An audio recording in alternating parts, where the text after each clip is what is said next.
capítulo 5, verso 25 del Evangelio según San Marcos, y la palabra del Señor serán leídas honrando al Padre, al Hijo y al Espíritu Santo.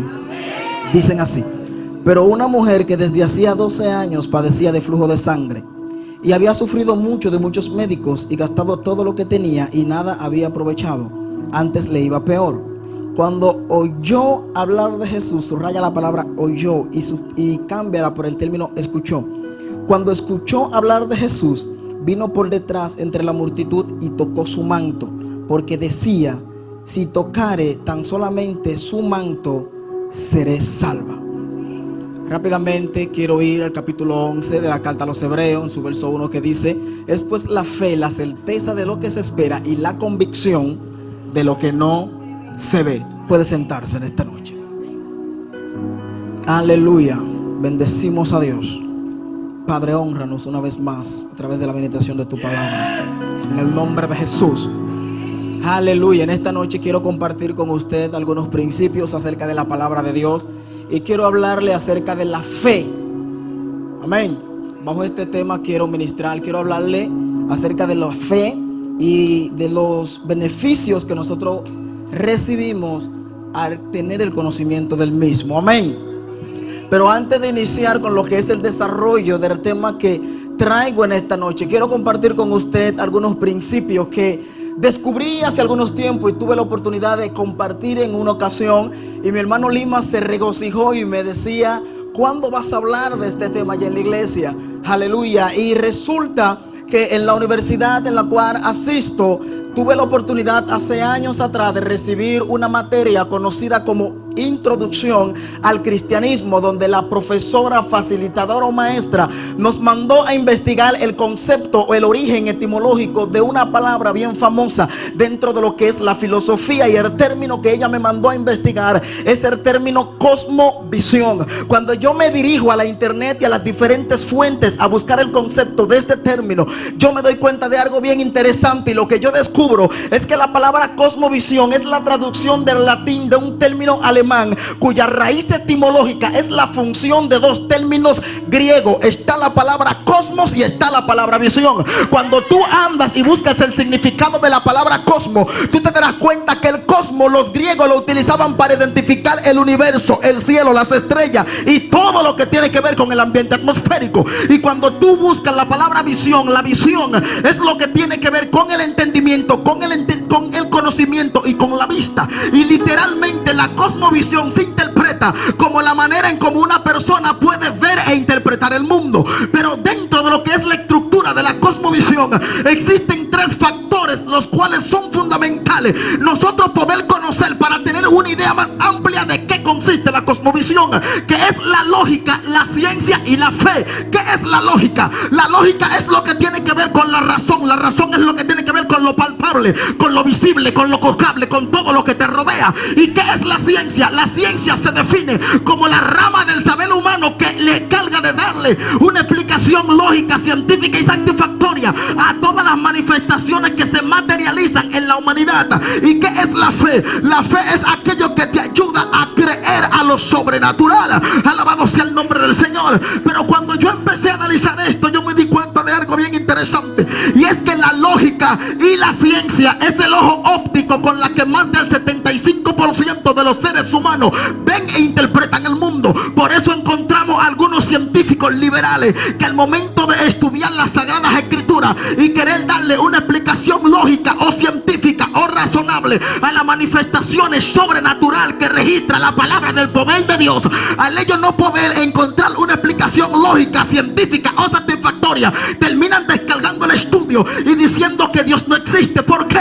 Porque siempre quieren buscarle algo lógico o científico a todo lo que es objeto de su estudio. Pero es necesario que tanto los científicos y los hombres y nosotros entendamos que todo el poder y la manifestación del poder de Dios no puede ser entendido ni explicado ni por la razón ni por la lógica, sino mediante la fe. ¿Por qué? Porque es imposible que mediante la lógica alguien pueda creer que haya un personaje llamado Moisés dirigiendo un pueblo, y por el camino donde él tiene que cruzar hay un inmenso mar que le impide el paso, y ese hombre clame a Dios y extienda su mano hacia adelante, y las aguas del mar se dividan en dos, y él pueda cruzar con el pueblo que él. Es imposible que mediante la lógica y mediante la razón alguien pueda creer que hay un personaje llamado Lázaro con 4 días después de haber muerto, y se aparezca alguien llamado Jesús y le diga: Lázaro.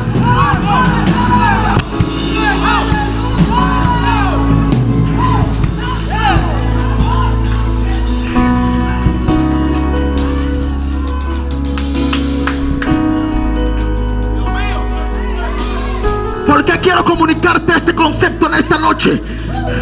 Porque yo, analizando la condición del pueblo santo en este tiempo, yo he podido percibir que hay personas que han recibido sueño, visión y revelación de lo que Dios quiere hacer con ellos, y ellos se han sentado mediante la lógica y mediante la razón para entender cómo es que Dios lo va a hacer.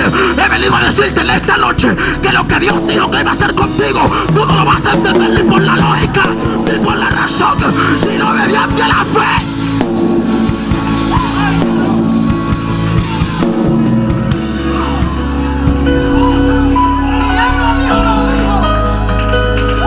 ¿Sabe por qué?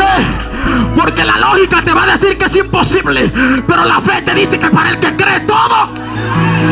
La lógica te va a decir que es inalcanzable, pero la Biblia te dice que si tampoco puedes creer, verás la gloria.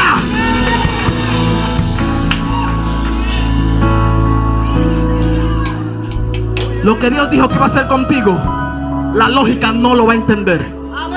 Dale un aplauso fuerte a Jesús.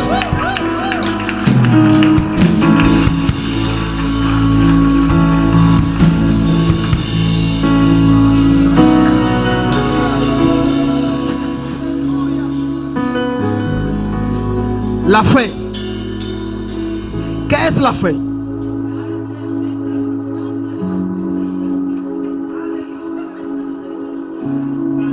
¿Qué es la fe? Cuando nosotros analizamos y estudiamos la palabra fe, podemos darnos cuenta que el término fe es la traducción del latín fides, que significa confianza, certidumbre, seguridad, convicción. Pero cuando tú analizas el origen etimológico en el cual se escribió el Nuevo Testamento, que es el griego, te das cuenta que la palabra fe en griego se pronuncia pistis, que significa título, documento y papel legal. ¿Por qué? Porque según la mentalidad griega, la fe era como un título, un documento firmado y sellado, el cual le daba todo el derecho y la potestad a aquel que tenía ese documento de reclamar lo que por herencia, por promesa le pertenecía. Y siempre y cuando esa persona tenía ese documento, podía llegar al territorio que decía el documento que le pertenecía y reclamar su territorio.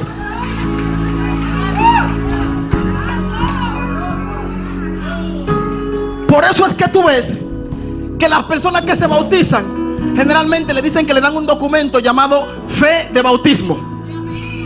Ese documento certifica que tú fuiste bautizado. Y aunque alguien no quiera creerte mediante tu palabra, ese documento sí da testimonio de que tú fuiste bautizado. De ahí es que fluye ese concepto. Pero cuando tú te vas a la raíz hebrea, tú te das cuenta que la palabra fe en hebreo es emuná. Repite conmigo, emuná. Emuná, donde una de las definiciones que le da el diccionario es recurso. ¿Por qué? Porque según la mentalidad judía, la fe era como un recurso, era como un medio, era como un puente, era como una ventana, era como algo a través del cual tú podías traer al mundo natural toda la riqueza del mundo espiritual. Pero el término emuná se describe como una fe activa, una fe que crece y se ejercita a través de la experiencia y del conocimiento. Y ahí quiero hablarle. ¿Están aquí? Cuando nosotros analizamos y hablamos de la fe, no estamos hablando de un concepto que está lejos de nuestro conocimiento intelectual.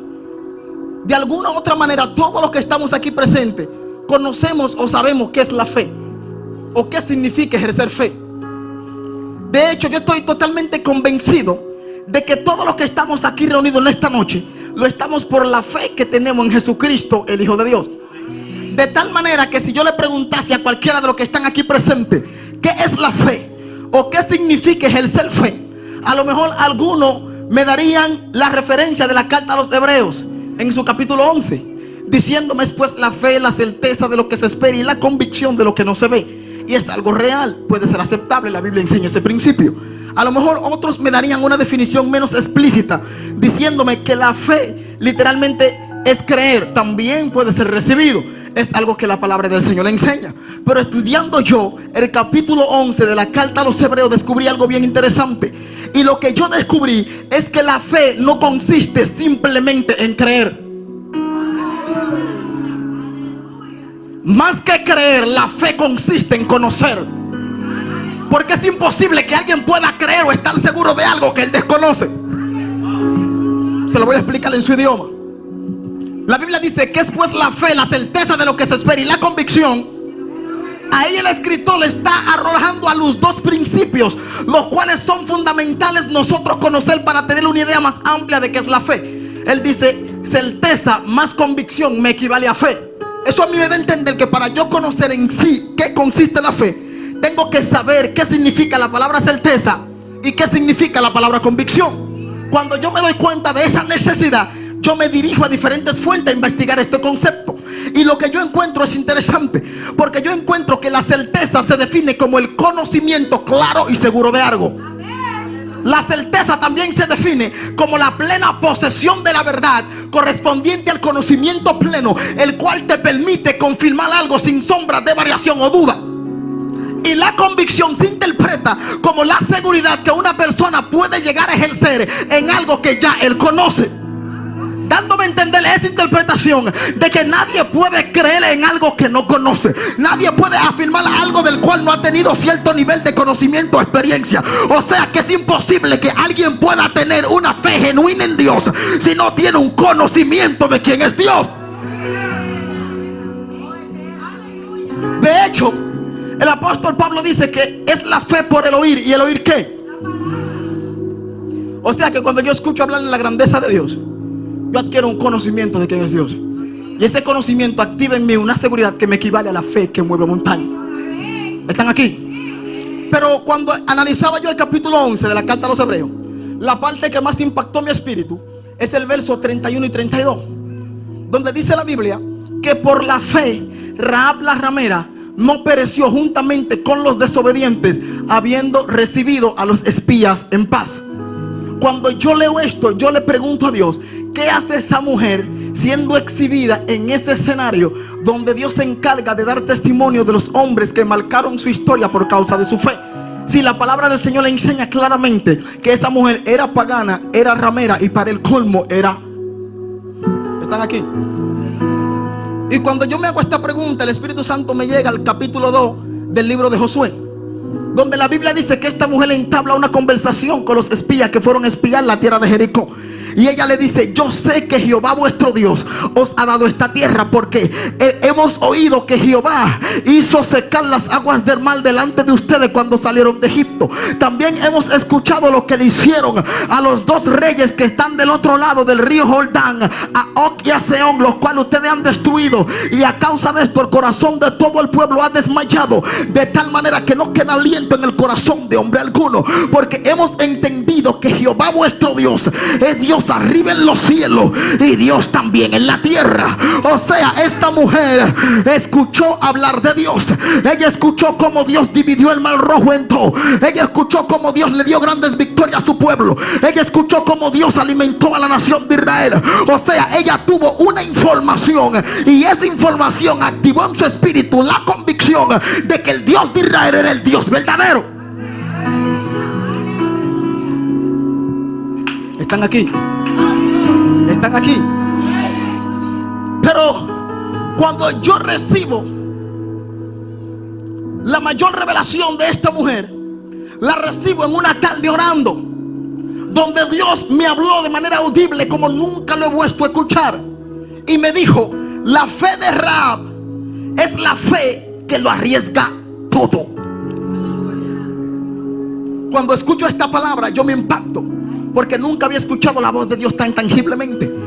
Y sigo orando y vuelve la voz, me dice: la fe de Rahab es la fe que lo arriesga todo. Y me dijo: recibe esta palabra. Cuando entendí que el Espíritu Santo me quería comunicar algo, me puse en la postura correcta. Y el Espíritu Santo me susurró y me dijo: analiza y piensa por un instante qué hubiera pasado con Rahab la ramera y su familia si los soldados de Jericó se hubieran dado cuenta que ella lo engañó al decirle que los espías que envió José se habían ido por un camino, cuando en realidad ella lo tenía escondido en el terrado de su casa. Le dije: es traición, le hubiesen dado muerte. Y el Espíritu Santo me dijo: exactamente. Pero Rahab, por su fe, sacrificó lo natural para depender de lo espiritual. Y esta es la primera palabra profética que yo quiero que tú recibas en este martes profético. Es necesario tú sacrificar lo natural para tú depender de lo espiritual. Porque una vez tú hagas esto, tú vas a estar en la postura correcta, donde todas las promesas del reino de los cielos a favor tuyo se van a empezar a materializar.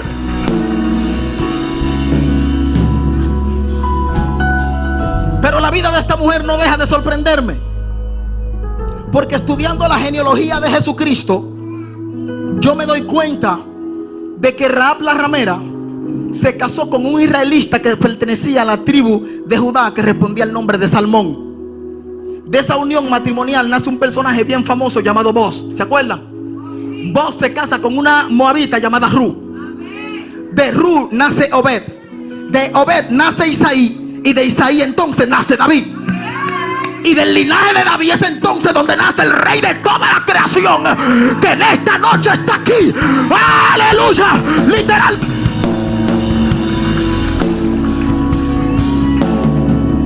Y lo interesante, que el background de esa mujer ante los ojos del hombre la descalificaban. Pero a Dios no le importó su pasado para posicionarla en el futuro que Él quería posicionarla. Y en esta noche he venido a decirte que a Dios no le interesa tu pasado para Él posicionarte en el futuro que Él te prometió. No importa lo que tú hayas hecho en el pasado, lo importante es lo que tú estás haciendo hoy y lo que vas a hacer en el futuro.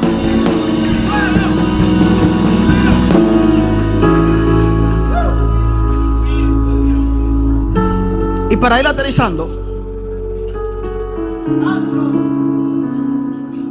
la fe. Este es el tema. La Biblia dice que sin fe es imposible, porque es necesario que el que se acerque a Dios crea y que Él es galardonador de aquello que le buscan. Pero dice la fe, la Biblia, perdón, que la fe sin obra es. La fe sin obra es. La palabra obra es un término que se puede traducir como acción. O sea, literalmente tu fe tiene que ir acompañada de una acción, y esa acción es lo que te va a dar acceso a una manifestación. Y no voy a entrar en detalle porque sé que hay otro expositor, pero a través de las redes sociales yo vi una imagen, porque siempre vivo aprendiendo de lo que veo y de lo que escucho, que decía que la fe no hace que las cosas sean fáciles, la fe las hace posible. Cuando yo leo esto yo me impacto, porque yo me doy cuenta que muchos de nosotros creemos que la fe es como una varita mágica que nos va a dar todo lo que nosotros necesitamos. Suelta esa mentalidad. La fe no consiste en eso. La fe no te garantiza de que va a ser fácil. La fe sí te garantiza de que va a ser posible. Tú vives donde otros mueren, donde otros caen, tú te levantas. Tú prosperas donde otros fracasan. No porque tú seas mejor, sino porque tú cargas la fe. Y esto yo lo veo en la vida de la mujer del flujo de sangre, que había un sinnúmero de personas que estaban rodeando al maestro con la finalidad de recibir un milagro, y ninguno provocó la manifestación del reino excepto ella. No porque Dios haya hecho acepción de personas, sino porque ella se acercó con fe.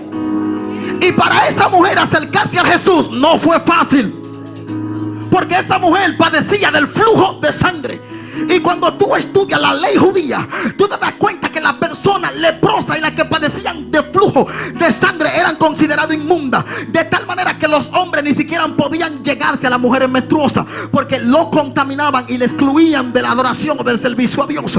Aleluya. Y había una ley que hablaba estrictamente que dichas personas, si se acercaban intencionalmente a las demás personas, tenían que morir apedreadas. Esta mujer se atrevió a acercarse a Jesús sabiendo el peligro que estaba su vida. Alabado sea el nombre del Señor. Por esto es que cuando Jesús pregunta ¿quién me ha tocado?, ella se queda un poco callada. Y después, aleluya, los discípulos le dicen a Jesús: ¿cómo tú preguntas quién te ha tocado si la multitud te aprieta? Es una pregunta ilógica. Jesucristo dice: yo conozco que virtud ha salido de mí. Alabado sea el nombre de Jesús. Pero cuando nosotros empezamos a analizar el texto que yo tomé como lectura, vemos que la Biblia dice que esta mujer tenía aproximadamente 12 años atravesando por un trauma espiritual. Y dice la palabra que ella había gastado todo lo que tenía en médico y por ninguno había sido sanada. Antes le iba peor. Pero cuando ella escuchó hablar de Jesús, le dije que subrayaran esta palabra. Dice la Biblia que ella dijo: si tan solo tocase su manto, yo seré salva. Pero hay algo que esta mujer hace que yo descubro que a mí me impacta, y es que la Biblia dice que ella escuchó, pero cuando ella cree, aleluya, cuando ella escucha, ella cree, y cuando ella cree declara una palabra, y al declarar la palabra acciona conforme a esta palabra. No sé cuánto me están entendiendo en esta noche, se lo voy a volver a repetir. La Biblia dice que ella escuchó hablar de Jesús, al escuchar creyó, al creer declaró, y al declarar entonces también actuó. Y uno de los mayores problemas de muchos de nosotros en este tiempo es que solamente creemos y declaramos, pero no caminamos conforme a lo que declaramos. Por eso no recibimos, no manifestamos ni materializamos lo que decimos.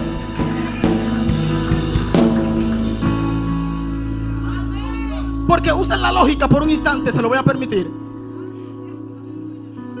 y analicen qué hubiese pasado con la mujer del flujo de sangre si ella solamente hubiese escuchado, creído y declarado la palabra: si tan solo toco el borde de su manto, seré salva. Pero no se hubiese atrevido a poner su vida en riesgo y cruzar entre la multitud para llegar a donde estaba el maestro. Aunque tuviera una super ultra mega fe, no iba a recibir la sanidad. Pero ella no lo hizo así, sino que escuchó, creyó, declaró y actuó. Por eso el apóstol Pablo dice que nosotros andamos por fe y no por vista, no viendo las cosas que se ven, porque las cosas que se ven son temporales, mas las que no se ven son eternas. Y en dirección a ella es que tenemos que caminar. Y le declaro esto, y la persona que prosigue: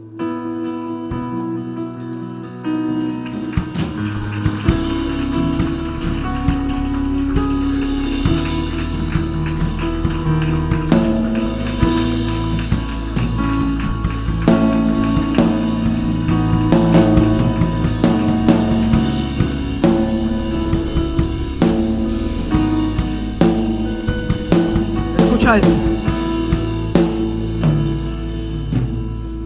Escucha esto.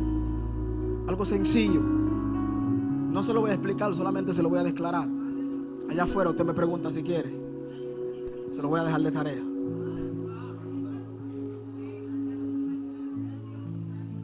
La Biblia dice que por la fe entendemos haber sido constituido el universo por la palabra de Dios, de modo que las cosas que se ven fueron hechas de las que no.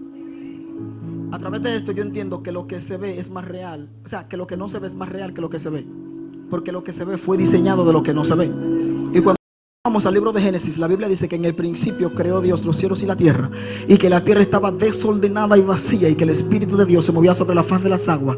Aleluya, las tinieblas estaban sobre la faz del abismo, pero que dice Dios: sea la luz, y fue la luz. Y vio Dios que la luz era buena, y separó Dios la luz de las tinieblas, y a la luz llamó Dios día, y a las tinieblas llamó noche. Y fue la tarde y la mañana el primer día. Cuando yo leo esto bajo la dirección del Espíritu, yo percibo algo que me turba bien fuerte, y yo llamo a mi hermano Ariel y le digo: profeta, ven a ver, vamos a estudiar esto aquí, que aquí hay un código fuerte que vamos a tener que descifrarlo. No vamos a inventar algo, pero algo hay que hacer. Alabado sea el nombre de Cristo. Y cuando yo analizo esto, yo le dije: profeta, observa esto. Aquí la Biblia dice, yo utilizando la lógica, que cuando Dios va a diseñar todo lo físico existente, lo primero que Dios manda que se manifieste y se materialice es la luz en el primer día de la creación, diciendo que sea la luz, y es la luz, y tú te sabes la historia. Pero cuando tú lees el mismo escenario bíblico, tú te das cuenta a partir del verso 12 que es en el cuarto día que Dios ordena que se manifieste la luna y se manifieste el sol. Cuando yo utilizo la lógica, yo me pregunto, pero ¿cómo es posible que Dios en el principio, aleluya, me crea la luz, y es en el cuarto día de la creación que viene y me crea el sol? Según la lógica que yo tengo, es imposible que haya día y noche sin haber sol. Y si Dios creó el sol en el cuarto día, ¿de dónde salió la luz del primer, del segundo y del tercer día?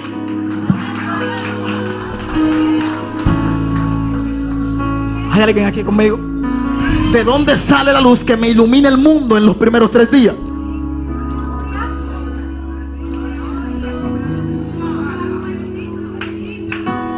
Y cuando yo analicé y busqué todo, de ahí fue que yo aprendí a hablarle el verso que le hablé en hebreo, ¿se acuerdan? La otra prédica.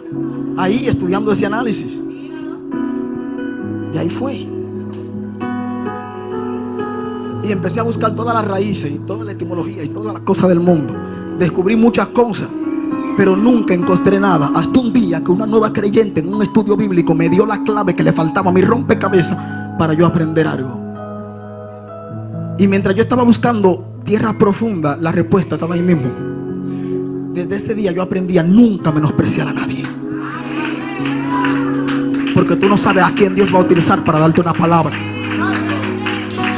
De hecho, yo estoy de pie aquí ministrando porque muchas personas que nadie conoce oran por los evangelistas. Y mientras tú oras por los evangelistas, yo estoy incluido. Por eso yo estoy de pie. Por eso los que se queden grandes no van al cielo, porque el cielo no fue diseñado para gente grande, sino para gente pequeña. El diablo, como dice Ariel, quiso hacerse grande y Dios lo destronó o lo arrojó. Y mientras nosotros que fuimos chiquitos, entonces Dios nos elevó. Dale un aplauso fuerte al Dios de los cielos.